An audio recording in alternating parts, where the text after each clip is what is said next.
2 cup बेसन, 1 cup रवा, Eno mix करावे. पाणी 3 कप मिक्स करावे.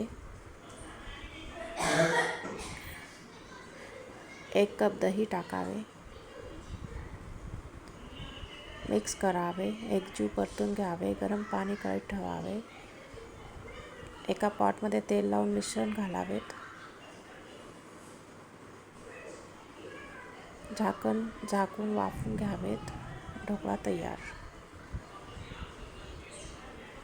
ढोकळ्याला तडका लावावा. ढोकळ्याचे कट करावेत. त्याच्यावर तडकाचं फोडणी टाकावीत. खमंग ढोकळा तयार.